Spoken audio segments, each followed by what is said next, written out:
जय श्री जगन्नाथ भाई मैंने सर्वप्रथम गुरुदेव गणपति और जगदम्बा को प्रणाम करी आज आम हमारा पंचांग सेशन स्टार्ट करिया पंचांगन क्रम में बहुत किसी वीडियो कंप्लीट कर देइछु जो मैंने देखि ना काइंडली जाके प्रीवियसली देखि पारंती एवं मझिरो देखली आपण माने किछि बुझी परियेनी आज आमे शुभ शुभ तिथि कोडा को कुआ जे ता विषय आमे गोटा जनरल कंसेप्शन नबा आमे नंदा भद्रा जया रिक्ता पूर्णा एवं प्रत्येक तिथि प्रतिपदा ठू आरंभ करी पूर्णिमा पर्यंत पुणी प्रतिपदा ठू आरंभ करी अमावास्या पर्यंत कौन कौन कृति हम से विषय पढ़ी सारे आज आम गोटे ओभरव्यू नबा जे को तिथि को कर्म करा जिवो एवं तार एस्ट्रोलॉजिकल एस्पेक्ट्स केमती कोन रहउची ता विषय भी आमे नेक्स्ट क्लास रे पढ़िया आपण मानको चार्ट देखिया पड़िबोनी से जदी खाली आपन कहि देबो चतुर्थी रे जन्म होइची कि पंचमी रे जन्म होइची शुक्ला पंचमी रे ताले आपण धड़ से कहि देबो को राशि रे तार को राशि ठीक है ना तो चलंतु आरंभ करिया तो स्क्रीन आसले कि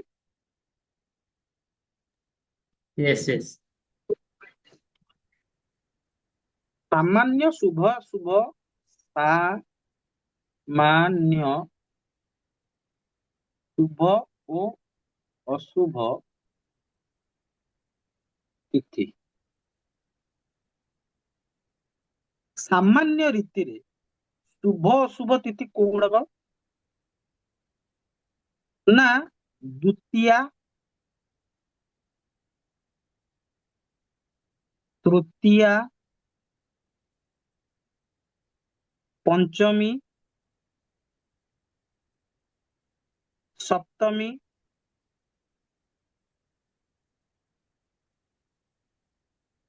दशमी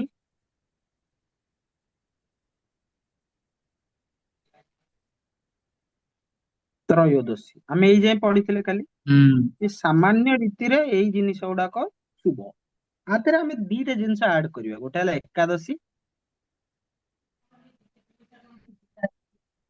आ गोटे है कृष्ण पक्ष प्रतिपदा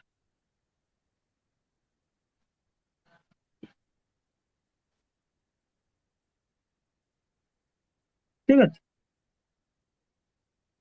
आउ पूर्णिमा रे सबुतिक शुभ काम सबु शुभ काम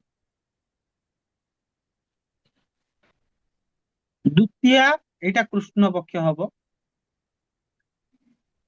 तृतीया एटा कृष्ण पक्षर तृतीया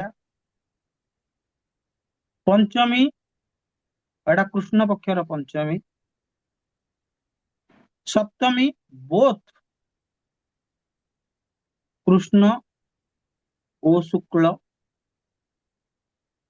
दशमी शुक्ल पक्षर दशमी को कंसीडर करिए त्रयोदशी शुक्ल पक्षर त्रयोदशी को कंसीडर करिए एकादशी शुक्ल पक्षर एकादशी को कंसीडर करिए कृष्ण पक्ष प्रतिपदा भी इम्पोर्टेंट आ पूर्णिमा तो पूर्णिमा ये सब तिथि शुभाशुभ काम पाई कि वेरी वेरी इम्पोर्टेंट याकू छाड़ी तुम जब कह अन्य तिथि गुड़ाक से गुड़ाक शुभ नुह एटा कहवा भूल हम एटा कहवा भूल हम कारण सामान्य रीति रे जो जो कर्म जो जो तिथि रे करबा पई शुभ मना जाइछि सही कर्म सही तिथि रे करबा द्वारा सिद्धि प्राप्त हुए जेमती चतुर्थी नवमी चतुर्दशी को रिक्ता तिथिर आख्या संज्ञा दिया जाइछि सही तिथि रे आपण जदि विश्वकर्म शत्रु मारण बंधन शस्त्र धारण ये सब कर्म गुड़ाक करेंगे से ए तिथि गुड़ाक चूज करा जीवो नाही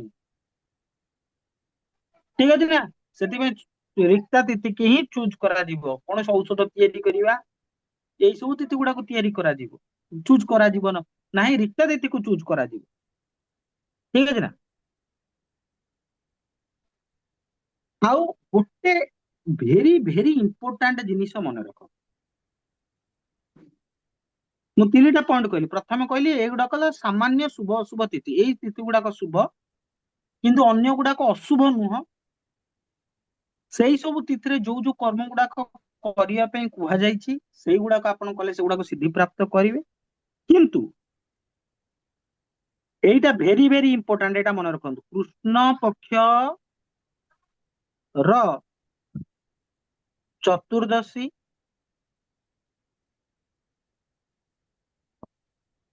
ଅମାବାସ୍ୟା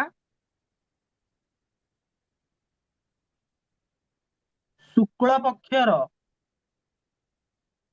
ପ୍ରତିପଦା। ଏ ତିନିଟା ତିଥି ଆପଣ ଘୋଷି ଦିଅନ୍ତୁ। ଶୁକ୍ଳ ପକ୍ଷର କୃଷ୍ଣ ପକ୍ଷର ଚତୁର୍ଦ୍ଦଶୀ, ଅମାବାସ୍ୟା ତିଥି, ଶୁକ୍ଳ ପକ୍ଷର ପ୍ରତିପଦା। ଏଟା ମାନେ କୃଷ୍ଣ ପକ୍ଷର ଚତୁର୍ଦ୍ଦଶୀ ଠାରୁ ଶୁକ୍ଳ ପକ୍ଷର ପ୍ରତିପଦା ପର୍ଯ୍ୟନ୍ତ ଏଇ ଯୋଉ 3 ଦିନ ରହିଲା, ସବୁ ଶୁଭ କାର୍ଯ୍ୟରେ ଯତ୍ନ ପୂର୍ବକ ବର୍ଜନ କରିବ ଏ ତିନିଟା ତିଥି। ମାନେ ଯୋଉଦିନ ଅମାବାସ୍ୟା ରହିଲା ତାର ପୂର୍ବ ଦିନ ଓ ଅମାବାସ୍ୟାର ଠିକ ପରଦିନ କୌଣସି ଶୁଭ କାର୍ଯ୍ୟ କରିବ ନାହିଁ। କ୍ଲିୟର? କ୍ଲିୟର? ତିନିଟା ବେସିକ ପଏଣ୍ଟ ଏ ଭିଡିଓ ଏଇ ଲେସନରେ ଆମେ ପଢୁଛେ। ପ୍ରଥମ କି ସାମାନ୍ୟ ଶୁଭ ତିଥି କୋଉଗୁଡାକ, ନା ଏଗୁଡା କହୁଛି ସାମାନ୍ୟ ଶୁଭ ତିଥି। ତା ମାନେ କଣ ଆଉ ସବୁ ଅଶୁଭ ହେଇଗଲା? ନା, ନା ନା ସେଇ ସବୁ ତିଥିରେ ଯୋଉ ଯୋଉ କଣ ହେଲା? ଆଉ ଥରେ ଟିକେ କହିବେ? ମୁଁ ତିନିଟା ପଏଣ୍ଟ କହୁଛି। ପ୍ରଥମ ହେଲା କୋଉ ଗୁଡାକ ଶୁଭ ତିଥି, ଏଇଟା ହେଲା ଶୁଭ ତିଥି। ଏଥିରେ କିଛି ଡାଉଟ ଅଛି କି? ନା ମାନେ ୟାକୁ ଛାଡିକି କୋଉ କୋଉ ତିଥି ଗୁଡା ରହିଲା କହିଲୁ?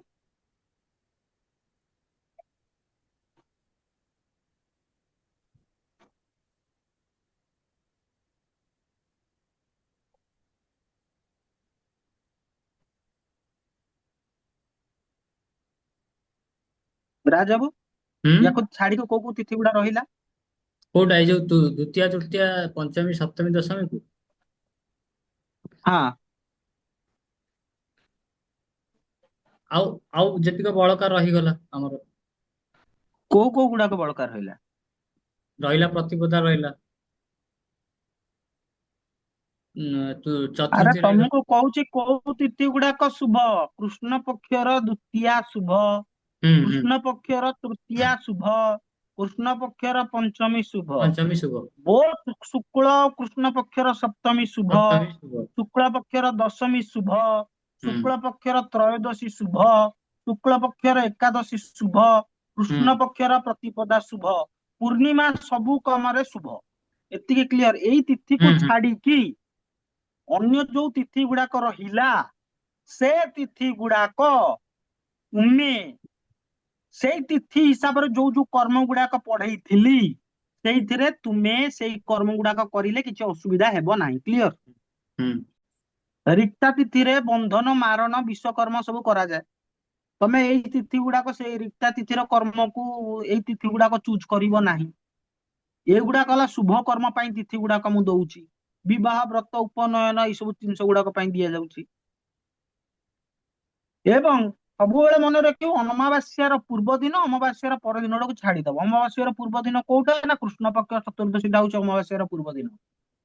ହୁଁ ଶୁକ୍ଳ ପକ୍ଷ ପ୍ରତିପଦାଟା ହଉଛି ଅମାବାସ୍ୟାର ପରଦିନ। ଏଇ 3 ପ୍ରତିପଦ। ଦିନରେ କୌଣସି ଶୁଭ କାମ କରିବ ନାହିଁ।